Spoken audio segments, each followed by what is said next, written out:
Hello friends, welcome to my YouTube channel.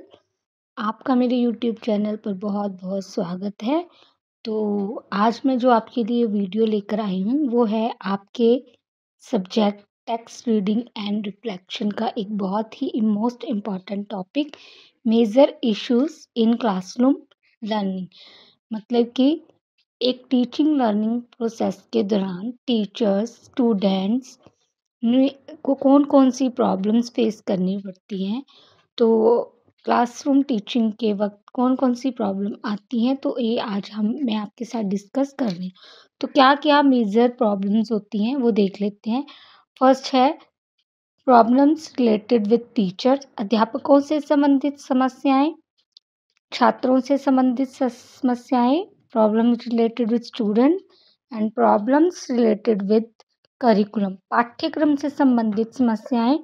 और last है problem related with classroom management, जो classroom की व्यवस्था होती है, क्लासरूम का प्रबंध होता है, उससे रिलेटेड भी कुछ प्रॉब्लम्स ऐसी होती है जो हमें क्लासरूम लर्निंग के दौरान आती है। तो सबसे पहले हम डिस्कस कर लेते हैं प्रॉब्लम्स रिलेटेड विद टीचर्स से रिलेटेड कौन सी प्रॉब्लम्स हैं। पहली है हमारी लैक ऑफ कॉन्फिडेंस या ओवर कॉन्फिडेंस। अगर टीचर्स ओवर कॉन्फिडेंट होगा या उसमें कॉन्फिडेंस की कमी होगी तो टीचर क्लास में अच्छी तरह से बच्चों को पढ़ा ही नहीं पाएगा। तो एक टीचर का कॉन्फिडेंट होना बहुत ज़रूरी है। वो आत्मविश्वास के साथ यदि बच्चों को पढ़ाएगा तो टीचिंग अच्छी ही होगी। तो दूसरा जो हमारा है वो है health of teacher. Health of teacher मतलब टीचर का स्वास्थ्य। अगर टीचर फिजिकली परफेक्ट होगा तभी वो एक अच्छी टीचिंग कर पाएगा, वो बच्चों को अच्छा ज्ञान दे पाएगा। यदि एक टीचर ही स्वस्थ नहीं है, वो बीमार रहता है, तो इससे तो वो ज़्यादा छुट्टियां भी कर सकता है, तो वो बच्चों को क्या पढ़ाएगा। तो थर्ड है हमारा lack of knowledge. Lack of knowledge मतलब ज्ञान की कमी।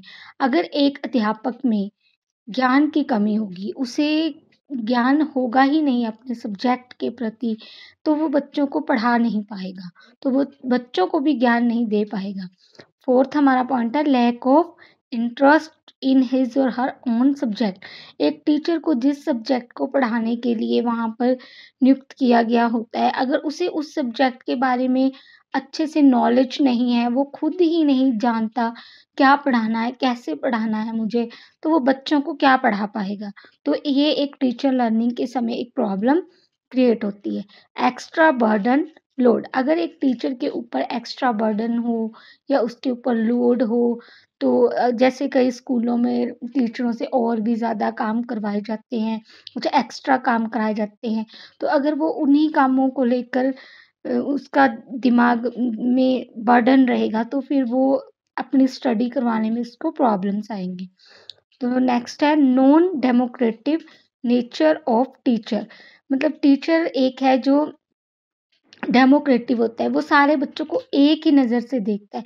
अगर कोई टीचर ऐसा होगा जो एक ही बच्चे की तरफ या 2 बच्चों की तरफ ही अपना ध्यान देगा, या सब बच्चों को नहीं, उसका ध्यान सब बच्चों की तरफ एक जैसा नहीं है, तो जो होशियार बच्चे हैं क्लास में वो उन्हीं को ही आगे करेगा या दूसरे बच्चों की बात भी नहीं सुनता। तो ऐसी प्रॉब्लम्स अगर आएँगी तो ये टीचिंग लर्निंग प्रोसेस से क्या होगा, ठीक नहीं होगा। तो रिगिड एटीट्यूड। तो अगर टीचर का एटीट्यूड रिगिड है तो वो बच्चों को पढ़ाने में उसको बहुत ज़्यादा दिक्कत आएगी। Aim of completing course. Aims of complete. यदि एक अध्यापक ये सोचता है कि मेरा उद्देश्य सिर्फ कोर्स को कंप्लीट ही करवाना है, उससे ज़्यादा चाहे बच्चे को कुछ समझ आए या ना आए ये मेरी प्रॉब्लम नहीं है। अगर वो यही सोचता है मुझे कोर्स कंप्लीट कराना है, तो ये एक बहुत बड़ी प्रॉब्लम होती है। Do not make teaching lesson plan. अगर टीचर एक क्लास में आता है, वो सबसे पहले ये अपने उद्देश्य निर्धारित करके आता है, उसे क्या पढ़ाना है, क्या-क्या उसे टीचिंग एड्स यूज़ करनी है। यदि वो ऐसा नहीं करता है तो क्या होता है कि उसने लेसन प्लान नहीं तैयार किया होता है, तो वो क्या पढ़ाएगा क्लास में? उसे ये ही नहीं पता होगा कि मुझे पढ़ाना क्या, तो बच्चों को क्या पढ़ा पाएगा? तो नेक्स्ट है lace use of teaching ads.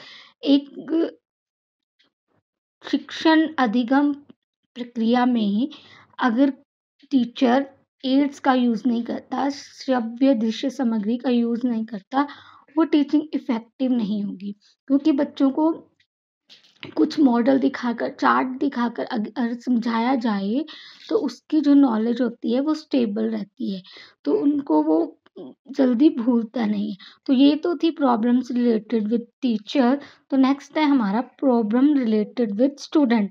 Student से रिलेटेड कौन-कौन सी प्रॉब्लम्स हैं, ये देख लेते हैं। फर्स्ट है हमारा फिजिकल और मेंटल हेल्थ ऑफ स्टूडेंट।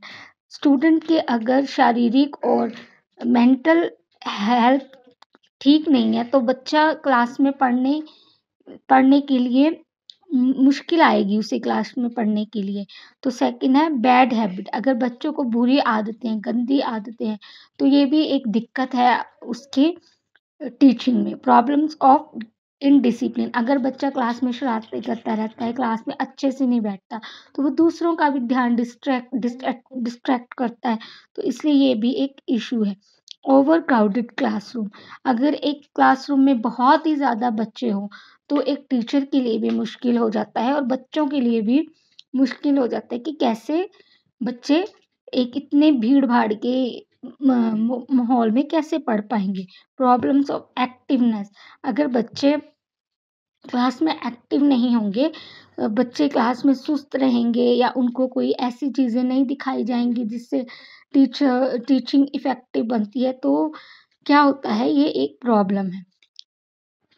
ट्रेंसेस, ये है हमारा, इसका मतलब है, ट्रेंसी का मतलब है बंक मारना। जैसे कोई बच्चे अगर बंक मार के स्कूल से भागते रहेंगे, तो ये उनकी वो कैसे अपना सिलेबस पूरा कर पाएँगे, अपनी पढ़ाई को पूरी कैसे कर पाएँगे वो, तो ये एक मेजर इशू है। Problems related with family of student. अगर स्टूडेंट्स की फैमिली में ही दिक्कत है, अगर घर में कोई अपने ही उनकी पर्सनल प्रॉब्लम्स है, पेरेंट्स के बीच में है, फैमिली के बीच में, तो इसका इफ़ेक्ट बच्चे की पढ़ाई के ऊपर कहीं न कहीं पड़ता ही है। इंडिविजुअल डिफरेंसेस में हर एक बच्चा एक दूसरे से अलग है। कोई बच्चे ऐसे हैं बहुत अच्छे से समझ लेते हैं, कई बच्चे हैं उनको समझने में थोड़ा टाइम लगता है। तो ये एक प्रॉब्लम क्रिएट करता है क्लासरूम टीचिंग। नेक्स्ट है हमारा प्रॉब्लम्स रिलेटेड विद करिकुलम। पाठ्यक्रम से संबंधित समस्याएं। तो पहली है lack of art education and cocurricular activities. अगर स्कूल में आर्ट एजुकेशन वगैरह बच्चों को नहीं पढ़ाया जाता, सिर्फ उनको सब्जेक्ट रिलेटेड पढ़ाई पर ही ध्यान दिया जाता है, स्कूल में दूसरी कल्चरल एक्टिविटीज़ वगैरह नहीं करवाई जाती हैं, तो ये भी, तो बच्चे पढ़ाई से बोर हो जाते हैं, तो ये भी एक टीचिंग लर्निंग प्रोसेस का एक इशू है। तो सेकंड है मोर बुक ओरिएंटेड करिकुलम। अगर पुस्तकों में सिर्फ वही लिखा हुआ ही रहेगा, पुस्तकें अट्रैक्टिव नहीं होंगी, तो बच्चों को पढ़ने में मज़ा नहीं आएगा। तो नेक्स्ट है एग्ज़ामिनेशन सेंटर्ड करिकुलम। अगर सिर्फ यही है कि बच्चों को पढ़ा रहे हो, एग्ज़ाम ही लिए जा रहे हैं, तो ये बच्चों की पढ़ाई में बच्चों को उनका इंटरेस्ट को कम करता है। Lack of moral education. स्कूलों में शिक्षा के साथ-साथ बच्चों को नैतिक शिक्षा का भी दिया जाना बहुत ज़रूरी है। अगर बच्चों में नैतिक शिक्षा बच्चों को नहीं दी जाएगी, तो फिर उनका अपने संस्कारों के प्रति उनका ध्यान उनमें बहुत कम होगा। तो problem related with text book. Text book से संबंधित भी बच्चों को समस्याएँ आती हैं, क्योंकि बच्चे अगर टेक्स्ट बुक से ही पढ़ते रहेंगे, उनको कोई अन्य मॉडल, चार्ट्स वगैरह नहीं दिखाए जाते हैं, तो उनके लिए वो टीचिंग इफ़ेक्टिव नहीं होती है। तो लास्ट है हमारा problems related with classroom management. Classroom की मैनेजमेंट अगर अच्छी नहीं होगी, तो बच्चों को पढ़ाई करने में तो दिक्कत आएगी, ये तो नेचुरली बात है। तो है problem related with size of classroom. Class का साइज़ भी बहुत बहुत ही ज़्यादा मायने रखता है, क्योंकि अगर क्लास का साइज़ छोटा होगा तो भीड़-भाड़ हो जाएगी, अगर क्लास का साइज़ बड़ा हो जाएगा तो पीछे वाले बच्चों को सुनने में दिक्कत आएगी। तो क्लासरूम का साइज़ जो है वो बच्चों की संख्या के अनुसार ही होना चाहिए। तो नेक्स्ट है इनडेक्वेट फर्नीचर।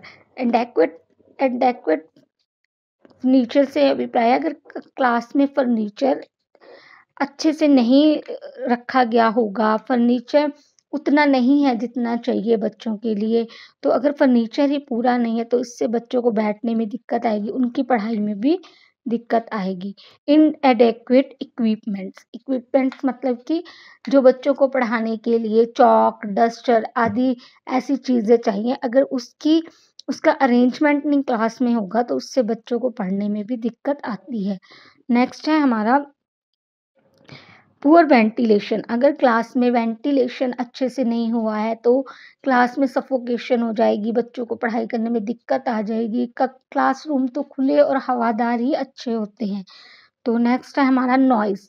नॉइज़ मतलब कि अगर हमारा स्कूल, हमारी क्लास किसी ऐसे एरिये में है जहाँ पे बहुत ज़्यादा शोर-शराबा है, तो कई स्कूल होते हैं जो रोड हेड पे होते हैं, वहाँ पे कहीं कार चल रही है, बसें चल रही है, उसकी आवाज़ें जो बच्चों की पढ़ाई के लिए बहुत दिक्कत करती हैं। तो ऐसे में स्कूल जो है वो सड़क से कहीं दूर अलग ही बनाए जाने चाहिए। Lack of effective teaching aid. बच्चों को टीचिंग एड के द्वारा ही पढ़ाया जाना चाहिए। अगर बच्चों को टीचिंग एड नहीं देते हैं तो बच्चों का पढ़ाई में इंटरेस्ट नहीं होता है।